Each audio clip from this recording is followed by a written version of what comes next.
Welcome back ناظرین. ہمارے صاحب میں آپ سے جاننا چاہوں گا کیا سمجھتے ہیں کہ جو اندرونی اختلافات ہیں یہ مزید شدت اختیار کریں گے؟ چل کیا رہا ہے؟ آپ کے پاس اندر کی کافی خبریں ہوتی ہیں تحریک انصاف کی. دیکھیں قمر، میں تو 1 سال پہلے کہہ چکا تھا کہ پی ٹی آئی، چونکہ پی ٹی آئی کی ساری طاقت اس وقت خیبر پختونخوا ہی میں ہے. پنجاب سے مطلب نو سنجانی کے لیے کوئی نکلا تھا، نہ ڈی چوک کے لیے نکلا تھا، نہ 26 نومبر کو نکلا تھا. یعنی پنجاب سے 9 مئی کے بعد پنجاب خاموش ہو گیا ہے.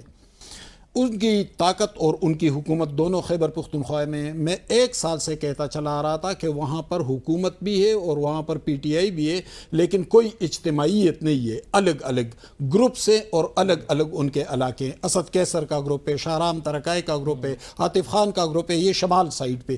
جنوب میں شیر افضل مروت کا گروپ تھا، شہریار افریدی کا گروپ تھا، الگ الگ گروپس تھے. اب اس کو تو ایڈمٹ کر لیا خود علی امین گنڈاپور نے. ہمیں تو گالیاں دیتے تھے کہ آپ یہ باتیں کیوں کر رہے ہیں، لیکن ان کا وزیر اعلیٰ خود اس بات کو ماننے لگا. دوسری بات یہ کہ اس کے بعد جب وزیر اعلیٰ نے اس کو ایڈمٹ کر لیا کہ ہماری پارٹی کے اندر سازشی عناصر، انہوں نے سازشی عناصر کا لفظ استعمال کیا، لیکن آج بھی اسد کیسر کا بھائی عاقب اللہ خان صوبائی وزیر، شاہرام ترکائی کا بھائی فیصل ترکائی صوبائی وزیر، عاطف خان گروپ کے ظاہر شاہ تورو جس پہ گندم سکینڈل آیا تھا، فوڈ منسٹر ہے خیبر پختونخوا میں، وہ ابھی تک منسٹر ہے. تو گویا جو اختلاف بھی ہے اور اقتدار کے لیے پھر اکٹھے بھی ہیں. اسی عاطف خان کے خلاف وہ 3 رکنی کمیٹی تحقیقات بھی کر رہی ہے اور اس عاطف خان کا بندہ کابینہ میں بھی بیٹھا ہوا ہے. اسی اسد کیسر کو سازشی بھی کہہ رہا ہے، اسی اسد کیسر کا بھائی صوبائی کابینہ میں بھی بیٹھا ہوا ہے. اس سے آپ اندازہ لگا لیں کہ پی ٹی آئی اندرونی طور پر کیسی اور کیسے چل رہی ہے. ایک اور بات دیکھیں، پنجاب اور پختونخوا پی ٹی آئی الگ الگ ہو چکے ہیں. سینٹرل میں بھی ایک دراڑ ہے، اور سینٹرل میں آپ دیکھیں تو بیرسٹر گوہر چیئرمین ہے. اہم لوگ جو ہیں شبلی فراز ہے، اسد کیسر ہے، عمر ایوب ہے، سارے کے سارے وہ زیادہ تر پختونخوا سے تعلق رکھتے ہیں. اس کا ایک ریئیکشن الٹیمیٹلی آ رہا ہے پنجاب سے. پنجاب کی قیادت آپ دیکھیں، شاہ محمود قریشی، یاسمین راشد، اعجاز چودھری، عمر سرفراز چیمک، تمام کی تمام قیادت اس وقت جیلوں میں ہے، لیکن خیبر پختونخوا کا ایک بھی بندہ جیل میں نہیں ہے. حیرت انگیز بات یہ ہے کہ پی ٹی آئی کا اہم ترین لیڈر مراد سعید گزشتہ 2 سال سے روپوش ہے اور وہ مل نہیں رہا ہے.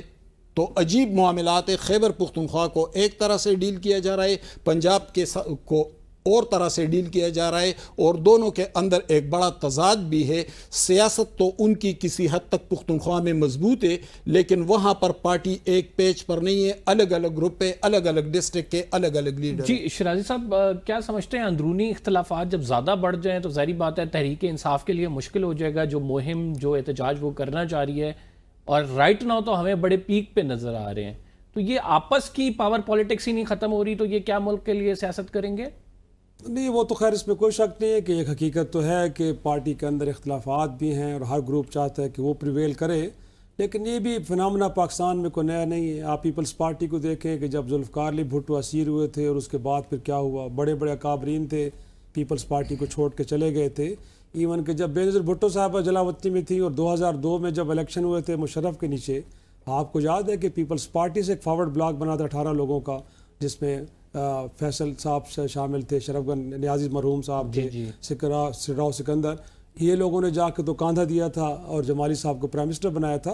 تو میرا خیال میں یہ عمل تو تمام جماعتوں میں چلتا رہا. اور اس وقت کیونکہ عمران خان جیل میں ہیں، پارٹی کے باہر لوگ آزاد ہیں، اپنی مرضی سے فیصلے کر رہے ہیں، پارٹی کے اندر سے ایک دوسرے کے خلاف ایک طرح سے جنگ چل رہی ہے. سر ایک منٹ سر، دیکھیں پیپلز پارٹی سے یا دوسری جماعتوں سے جو گروپ الگ ہوئے تھے وہ پارٹی میں بھی نہیں رہے. حنیف رامے الگ ہوئے تھے، مصطفیٰ کر الگ ہوئے تھے، مصطفیٰ جتوئی نے نیشنل پیپلز پارٹی بنا دی تھی، معراج محمد خان الگ ہوئے تھے، لیکن یہاں پر وہ پارٹی کے اندر بھی بیٹھے ہوئے ہیں اور پارٹی کے اندر الگ یعنی علیحدہ دھڑا بھی ہے. بالکل ایسا بھی ہے، اس میں کوئی شک نہیں ہے. ایون کہ مسلم لیگ نون کے ساتھ بھی یہی کہانی ہے، لوگ اس میں سے بھی نکلے ہیں، نئی جماعتیں بھی بنائی ہیں، کاف لیگ بنی، جیم لیگ بنی، اور کئی لیگیں بنی، اس میں سے چٹھا کا گروپ ایک نیا بنا.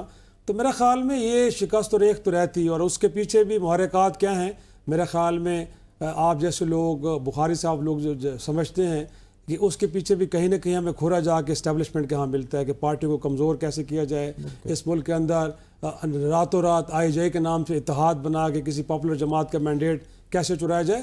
تو یہ میرا خیال میں عمل تو چلتا رہے گا، لیکن مجھے لگتا ہے کہ اس وقت بھی تحریک انصاف کے لوگوں کے اندر یہ خوف ضرور موجود ہے کہ اگر پرویز خٹک جیسا اسٹالورٹ ایک بڑا آدمی اگر وہ پارٹی چھوڑ کے کسی نئی جماعت کو وجود میں لاتا ہے، الیکشن کے اندر جو حشر اس کا ہوا ہے سب نے دیکھا ہے، محمود خان کا جو حشر ہوا ہے سب نے دیکھا ہے، تو یہ خوف موجود ہے کہ اگر وہ اپنے آپ کو تحریک انصاف سے الگ کر لیں گے، عمران خان سے الگ کر لیں گے تو ان کی حیثیت صفر ہو جائے گی. تو میرے خیال میں یہی پریشر ان کو آپس میں لڑا تو ضرور رہا ہے، بٹ پارٹی سے الگ ہو کے کوئی فارورڈ بلاک یا کوئی نئی جماعت نہیں بنانے جا رہا. تو دیکھیں میرے خیال میں یہ عمل تو چلتا رہے گا، لیکن الٹیمیٹلی اس وقت جتنا ٹائم گزر رہا ہے میرے خیال میں تحریک انصاف اگر اپنی اسٹریٹجی کے اندر کوئی بہتری لے کے نہیں آتی تو اس کے باوجود کہ وہ اس وقت ایک صوبے کے اندر 2/3 اکثریت کے ساتھ بیٹھی ہے اور پارلیمان کے اندر سب سے بڑی جماعت ہوتے ہوئے بھی وہ کہیں ہمیں نظر نہیں آ رہی. وجہ یہ ہے کہ ان کی اسٹریٹجی کے اندر بہت بڑے فلاز ہیں. اماد صاحب، فارورڈ بلاک کی بات شیر افضل مروت نے بھی کی تھی کہ عید کے بعد آپ کو ایک فارورڈ بلاک نظر آئے گا، پھر وہ یہ بھی بات کر کے گئے میرے شو میں کہ آپ کو عید کے بعد ٹریک ڈاؤن نظر آئے گا. ان دونوں خبروں کو کیسے دیکھتے ہیں سر؟ دیکھیے فارورڈ بلاک کا اعلان تو آلریڈی علی امین گنڈاپور نے کر دیا جب اس نے اپنے پارٹی کے سینئر ترین رہنماؤں کو، یعنی میں ذاتی طور پر جانتا ہوں اسد کیسر 1996 سے پہلے شبابی ملی میں تھے. جب PTI کی بنیاد رکھی گئی تو ان چند 8-10 لوگوں میں سے ایک اسد کیسر تھے جو PTI میں آئے تھے. عاطف خان بھی تقریباً کچھ عرصہ بعد آئے. یہ تمام لوگ شاہرام ترکائی البتہ نہیں تھے، وہ کبھی ثوابی جمہوری محاذ بناتے ہیں، کبھی یہ چونکہ پیسہ ہے وہ اس بل بوتے پہ الیکشن لڑتے ہیں، لیکن یہ باقی لوگ تو PTI کے ہیں نا. جب اسد کیسر جیسے آدمی پہ وہ الزام لگا رہے، وہ جو بھی ہے، لیکن یہ ہے کہ ان کا ایک جینون کارکن تو ہے، بہت پرانا ہے، سب سے سینئر ہے، تو اس سے تو اعلان ہو گیا کہ بھئی فارورڈ بلاک موجود ہے اسمبلی کے اندر بھی، اور قومی اور صوبائی دونوں اسمبلیوں میں فارورڈ بلاکس موجود ہے. اس کو تو ایڈمٹ بھی کر لیا. اب آگے چل کر کیا ہوگا؟ انہوں نے کہا تھا کہ ہم عید کے بعد تحریک چلائیں گے، لیکن اب تحریک کہاں ہے؟ مولانا تو کب کے الگ ہو چکے ہیں. آج ویڈیو آئی ہے ان کے صوبائی صدر جنید اکبر کی، تو انہوں نے کہا کہ ہمارے کارکن اپنے اپنے علاقوں میں احتجاج کریں، یعنی جو دیر میں بیٹھا ہوئے وہ وہی اپنے گاؤں میں احتجاج کرے. بھئی وہ احتجاج تو وہ کر رہے ہیں.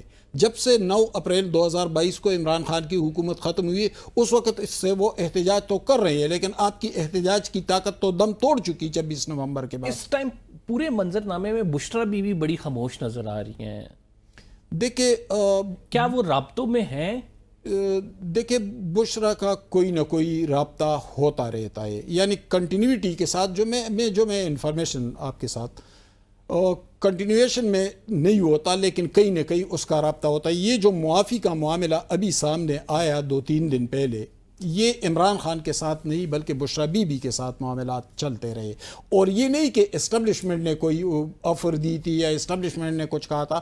درمیان کا ایک تیسرا آدمی آیا تھا اور اس نے بشرا بی بی سے کہا تھا کہ ہمارے پاس صرف ایک آپشن ہے، کیونکہ تمام کے تمام آپشنز ختم ہو چکے ہیں. لیکن DG ISPR نے اپنی پریس کانفرنس میں کہا تھا کہ صرف معافی مانگیں گے اس کے بعد دیکھیں گے، تو گویا معافی آخری آپشن ہے. اس معافی آپشن کو لے کر بشرا بی بی اس پہ کچھ بات کر رہی تھی، لیکن وہ بیل بھی منڈے نہیں چھے، وہ بھی نہیں ہو سکا. معافی کا آپشن آخری تھا، لیکن وہ آپشن بھی اس ٹائم عمران خان صاحب یوٹیلائز نہیں کر رہے ہیں. عمران خان صاحب اپنی بات پر اڑے ہوئے ہیں. علی امین گنڈاپور صاحب کہتے ہیں کہ یہ مذاکرات جو ہیں یہ صرف پاکستان کے لیے ہوں گے، عمران خان اپنی ذات کے لیے کوئی ڈیل نہیں لیں گے. خیر، آپ نے تمام پینلسٹ کی گفتگو سنی، بہت شکریہ. سینئر پینلسٹ نے ہمیں جوائن کیا تھا. سیاست کیا رخ اختیار کرے گی آنے والا وقت بتائے گا. فی الحال کے لیے قمر زیدی کو اجازت دیجیے. اللہ نے کے بان.